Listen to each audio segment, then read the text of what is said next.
तो प्रधानमंत्री नरेंद्र मोदी के नए बजट की तारीफें तो आपने बहुत सुन ली, लेकिन इन तारीफों के पीछे एक बहुत कड़वी सच्चाई छुपी हुई है।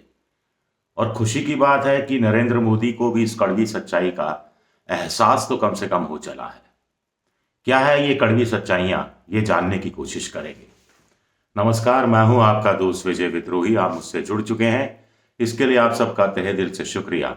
और अगले 7-8 मिनट में आपसे जुड़े रहने की कोशिश करूंगा। तो बजट आ गया है, अंतरिम बजट है, लेखानुदान है, लेकिन इसमें बड़े बड़े वादे किए गए हैं, उस तरफ हम नहीं जा रहे।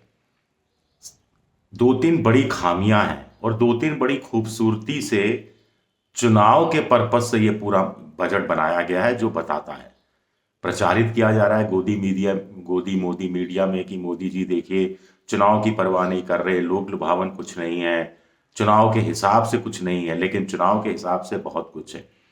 अपनी जो 4 नई जातियां बताई हैं उसके हिसाब से बहुत कुछ है।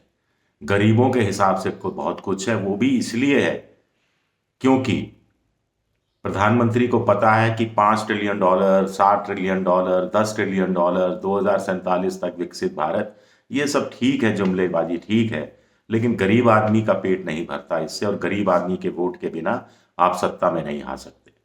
तो एक कॉरपोरेट जगत का जो कॉरपोरेट टैक्स है 25% से घटाकर 22% किया गया है, और गरीबों के लिए पैसा रखा है। मध्यम वर्ग को झुंझुना एक बार फिर थमा दिया गया है, पूरी तरह से झुंझुना थमा दिया गया है। मध्यम वर्ग की दो बड़ी मांगे थी, या वो उम्मीदें थी दो बड़ी। सबसे बड़ी बात है कि मध्यम वर्ग ही मोदी के हिंदुत्व का राग गाता रहा है, अलापता रहा है, मोदी जी के पीछे पीछे चलता रहा है, और बढ़ चढ़कर वोट देता रहा है, और अपने पड़ोसियों से, अपने साथियों से भी वोट दिलवाता रहा है, माहौल लगातार 24 घंटे बनाता रहा है। ऐसे मध्यम वर्ग को दो बड़ी उम्मीदें थी कि इनकम टैक्स में स्लैब में बदलाव होगा। 2019 का अंतरिम बजट जो पीयूष गोयल ने पेश किया था, क्योंकि अरुण जेटली उस समय बीमार चल रहे थे, तब भी उसमें इनकम टैक्स स्लैब में बदलाव किया गया था, राहत दी गई थी। लेकिन इस बार झुंझुना थमा दिया गया है। निर्मला सीतारमण वित्त मंत्री ने कहा कि आ ही रहे हैं सत्ता में, जुलाई में आ ही जाएंगे, जुलाई में पूर्ण बजट पेश करेंगे, और तब उसमें थोड़ा ख्याल रख लेंगे, इस तरह का एक संकेत दे दिया गया है। लेकिन संकेतों से काम नहीं चलता। दूसरी बात है, सबसे बड़ी बात, कि अंतर्राष्ट्रीय बाजार में क्रूड ऑयल के कच्चे तेल के दाम कम हुए हैं। $80 से प्रति बैरल से कम तेल के भाव हुए हैं, और पिछले 6-7 महीनों से, बीच के एक आध महीने को छोड़ दिया जाए, तो तेल कंपनियों को भारी मुनाफा हो रहा है। जो पहले घाटा हुआ था, वो घाटा से उबर चुकी हैं तेल कंपनियां, और अब मुनाफा कमा रही हैं। ऐसे में माना जा रहा था कि मोदी सरकार आम वोटर को, आम भारत के नागरिक को बड़ी रियायत दे सकती है, पेट्रोल और डीजल के दाम कम कर सकती है, लेकिन सरकार ने वो भी नहीं किया। ये एक बड़ी राहत होती, खासतौर से मध्यम वर्ग के लिए बड़ी राहत होती, जो महंगाई और बेरोजगारी से जूझ रहा है।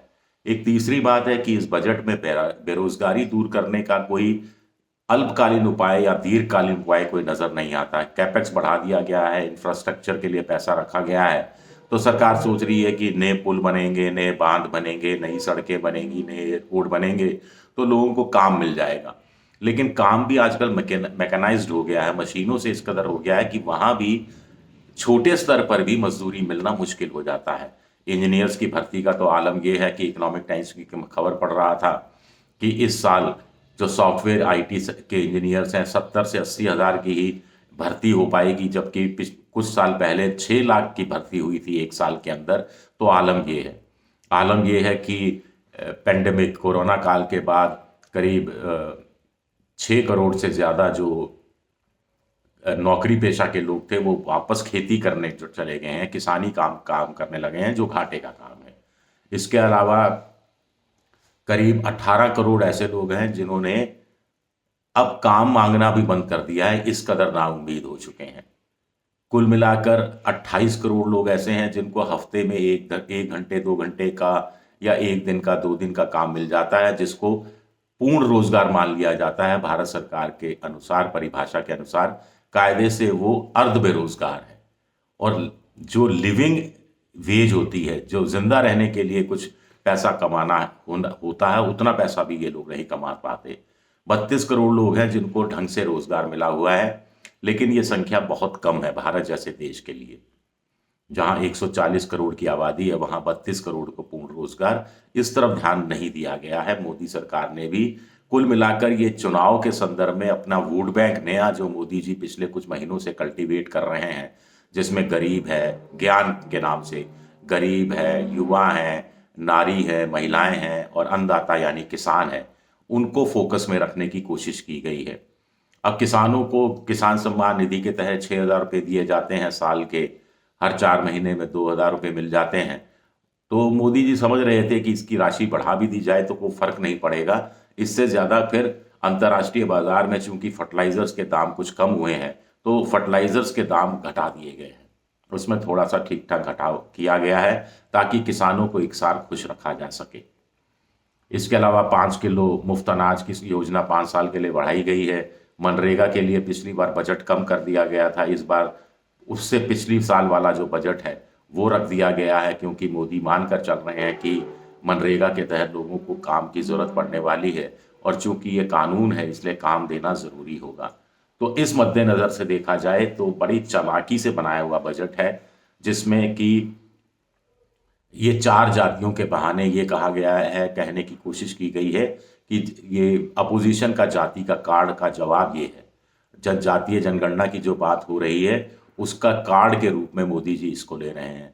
तो एक तरफ लोग कह रहे हैं एम छाए हुए हैं, एक तरफ लोग कह रहे हैं मोदी है, मनी है, मंदिर है, मैकेनिक्स है, मशीनें हैं, मैनेजमेंट है, इस तरह की बातें कुछ लोग कह रहे हैं। और दूसरी तरफ जो इंडिया पॉलिटिकल फ्रंट है उसके पास महंगाई है और दूसरा है उनके पास मुसलमान है और मोहब्बत है। तो ये चीज़ें कितनी काम आएंगी, या बेरोजगारी का मुद्दा है उसको कांग्रेस या अपोजिशन पार्टी कितना भुनाने की कोशिश कर पाएंगी, ये देखना दिलचस्प होगा। शुक्रिया मेरा ये वीडियो देखने के लिए। पसंद आए तो लाइक कीजिए, सब्सक्राइब कीजिए, शेयर कीजिए और मेंबरशिप ड्राइव में आप जा सकते हैं, मेरी मदद की कोशिश कर सकते हैं। घंटी जैसी आकृति बेल आइकन दबा दीजिए ताकि नया वीडियो आए तो आपको तत्काल इसकी जानकारी मिल जाए। शुक्रिया मेरा ये वीडियो देखने के लिए। लाइक सब्सक्राइब शेयर ज़रूर कीजिए। शुक्रिया।